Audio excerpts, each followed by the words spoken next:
બીજો પ્રશ્ન છે માતાજી, આશ્રયભૂત તત્વનું અવલંબન લેતા સમ્યક દર્શનથી માંડીને કેવળ જ્ઞાન સુધીની પર્યાય પ્રગટ થાય છે. આ અવલંબન સાધક દશામાં હોય છે કે સિદ્ધ દશામાં પણ ચાલુ રહે છે? તે જરા કૃપા કરી વિગતથી સમજાવશો. સાધક દશામાં અવલંબન સાધક દશામાં રહે છે. સિદ્ધ દશામાં આલંબન જે લીધું એ આલંબન પરિણતિ રૂપે લઈ જાય છે. એમાં પછી એને પ્રયત્ન કરવાની જરૂર નથી રહેતી. સાધક દશામાં પ્રયત્નરૂપ છે. આત્માનું આલંબન લીધું, સમ્યક દર્શનથી માંડીને કેવળ જ્ઞાન સુધી આત્માનું જે આલંબન લીધું, આત્મા જેને આશ્રયભૂત, આત્મા જેને મુખ્યપણે એની દ્રષ્ટિ માર્યો, એના આશ્રય માર્યો, એને બળવાનપણે આત્માને ગ્રહણ કર્યો, એ બળવાનપણે આત્માને ગ્રહણ કર્યો સિદ્ધ દશા સુધી, પછી એને પ્રયત્ન કરવાની જરૂર નથી. જે આલંબન મુખ્યપણે દ્રવ્ય ઉપર જે દ્રષ્ટિ જોરદાર હતી તે એમને પરિણતિ રૂપે એને સહજ રૂપે થઈ જાય છે. પછી ત્યાં આલંબનની જરૂર નથી, પણ એ જે આશ્રય લીધો એ આશ્રય રૂપે પોતે પરિણમી જાય છે.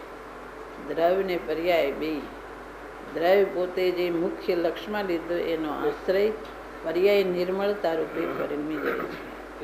બાકી સાધક દશામાં તો આત્મા જેને આશ્રયભૂત છે, સમ્યક દર્શન એમાં આત્માનો જ આશ્રય છે. એની સંવર નિજરા બધું જે થાય છે આત્માના આશ્રયથી થાય છે.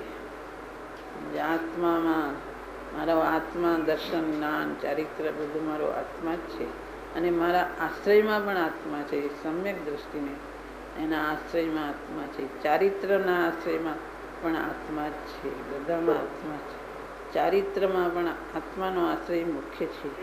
બહારથી શુભ ભાવો અમુક જાતના એની ભૂમિકા પ્રમાણે હોય, પંચમહાવ્રતના અણુવ્રતના, પણ એને અંતરથી જે ચારિત્ર યથાર્થ પ્રગટે તે આત્માના આશ્રયથી જ પ્રગટે છે. ચારિત્રમાં પણ આત્માનો આશ્રય છે, સંવરમાં આત્માનો આશ્રય છે, પ્રત્યાખ્યાનમાં આત્માનો આશ્રય છે. પ્રત્યાખ્યાન બહારથી કર્યા એટલે એમ નહીં તો શુભ ભાવ છે. અંતર આત્માના આશ્રયમાં બધું આત્માના આશ્રયમાંથી જ થાય છે. આત્માનું જે આલંબન લીધું ઠેઠ સુધી રહે છે. પછી શ્રેણી ચડીને કેવળ જ્ઞાન થાય ને કૃત્ય દશા થઈ ગઈ, પછી કાંઈ કરવાનું રહેતું નથી. આલંબન તે આલંબન સહજ પરિણતિ રૂપે આત્મા રૂપે પરિણમી જાય છે. જેવો છે એવું પ્રગટ રીતે પરિણમી જાય છે.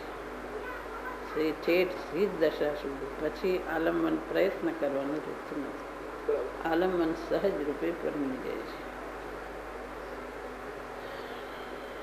માતાજી, સાધક દશામાં આલંબન રહ્યું એ નિર્વિકલ્પ દશામાં રહીએ તો સવિકલ્પ દશામાં કેવી રીતે?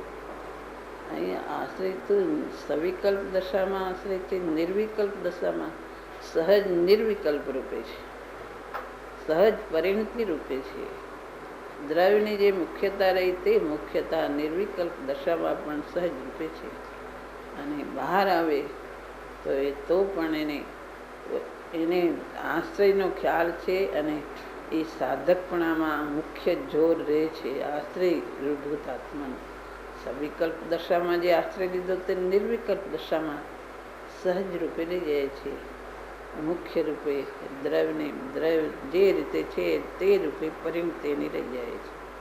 જેવું નિર્વિકલ્પ દશામાં અંશમાં છે એવું પૂર્ણતામાં કેવળ જ્ઞાન થયું તો પણ એમ સહજ રહી જાય છે.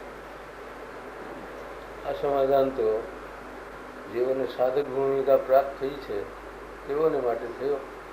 જેઓ સાધક ભૂમિકાને પહોંચ્યા નથી તેના માટે શું કરવું? એનો અભ્યાસ કરવો. સાધક દર્શને નથી પહોંચ્યા એને અભ્યાસ કરવો. એને આ બધાને જાણવા માટે છે કે આશ્રય લેવાય તો જ સમ્યક દર્શન થાય આત્માનું. એમ જે જાણે અને તો જ આશ્રય કરે તો સહાનુભૂતિ થાય.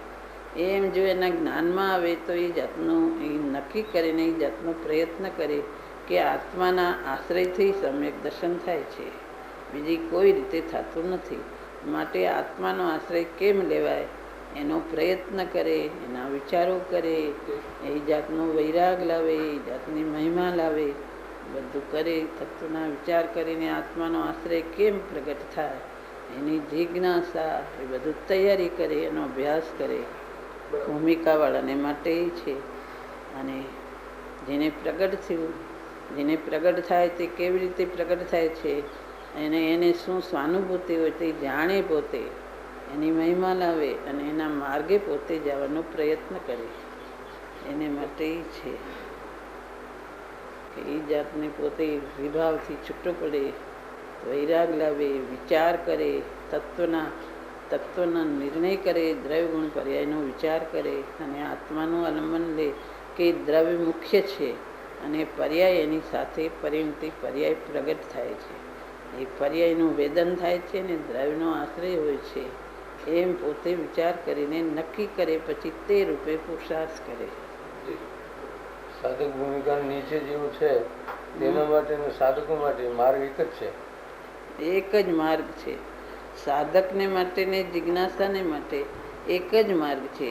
એને એ ધ્યેય એક જ રાખવાનું છે. જિજ્ઞાસુને પણ આત્માર્થીને ધ્યેય એક જ હોવું જોઈએ કે કેવી રીતે સમ્યક દર્શન પ્રગટ થાય અને સમ્યક દ્રષ્ટિને આત્માનો આશ્રય હોય એવો આશ્રય મને કેમ પ્રગટ થાય, એવી જાતની એને ભાવના, જિજ્ઞાસા બધાને એક જ માર્ગે જવાનું છે. જિજ્ઞાસુને પણ તે જ કરવાનું છે કે ભવનો અભાવ કેમ થાય, સમ્યક દર્શન પ્રગટ થાય કેમ થાય, એ બધું જિજ્ઞાસુઓને પણ તે કરવાનું છે.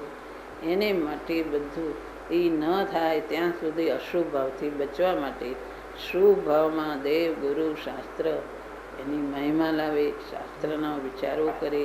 પણ ધ્યેય એક જ કે સમ્યક દર્શન કેમ પ્રગટ થાય, આત્માનો આશ્રય કેમ પ્રગટ થાય, ભવનો ભાવ કેમ થાય, ધ્યેય એક જ હોવું જોઈએ. એક શુભ ભાવ કરી અને પૂર્ણ બંધાય એવો પૂર્ણનો હેતુ એવો નહીં, પણ ભવનો અભાવ કેમ થાય, આત્માનો આશ્રય કેમ પ્રગટ થાય, શુદ્ધાત્મા કેમ પ્રગટ થાય એવો હેતુ, ધ્યેય જિજ્ઞાસુને પણ એમ જ હોવું જોઈએ.